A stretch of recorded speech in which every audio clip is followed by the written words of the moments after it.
In a historic change, a woman will now run the Secret Service. It is the first time a female director takes over the agency since it was created almost 150 years ago.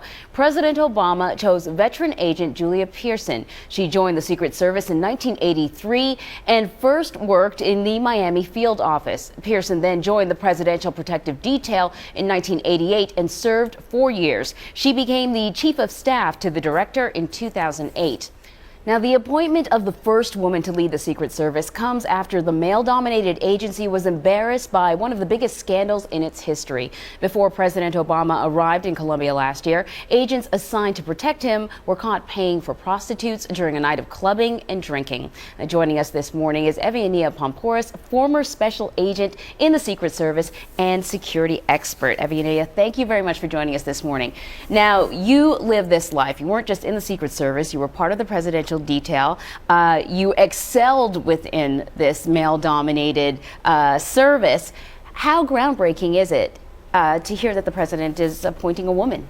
Well, I think it's fantastic and it's extraordinary. But again, this is a president who has he's a strong advocate for women in general. He was raised by a single mother, his grandmother, he's a father to 2 young girls, and our First Lady is the symbol of power, beauty and intelligence. So it really falls in line with who he is and what he stands for.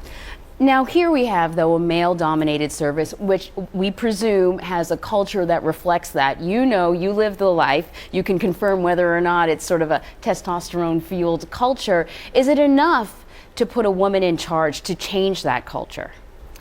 Having a woman in charge brings in a different perspective, a different persona, and a different life. Now, law enforcement in general, it's typically a male-dominated industry, a male-dominated profession, but more and more women are entering this field, and it's growing and it's expanding and it's exciting.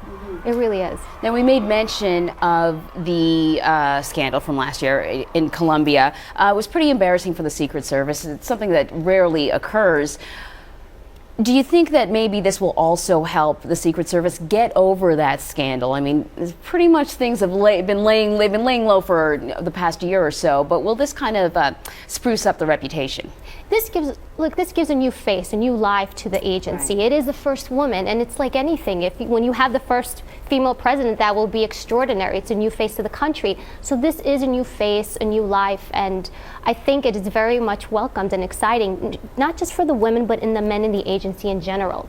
People want to be led by somebody with character, with dignity, with grace, and she has the credibility. You're talking about 30 years of work, of being in the United States Secret Service, which is no small thing. So she's earned it. And that's what I wanted to ask you too. It's more than that she's just a woman. 30 years in the service. Obviously, you work within the system. When you are there that long, you work outside of the system to change things. How do you think the fact that she has that many years under her belt will affect the way she leads? That's extraordinary. That means she's tough, she's intelligent, she's strong. She's started out in the field office, which all agents start out in a field office, and she's risen through the ranks, and she's worked in management for many, many years. And she's worked closely with upper management. She understands the Secret Service. She's watched it transition and grow, and she'll bring it to a different place. And she definitely has the credentials to do and lead the agency. It'll be very interesting to see what happens moving forward. Eviania Pampouras, security expert, thank you very much for joining us this morning. Thank you.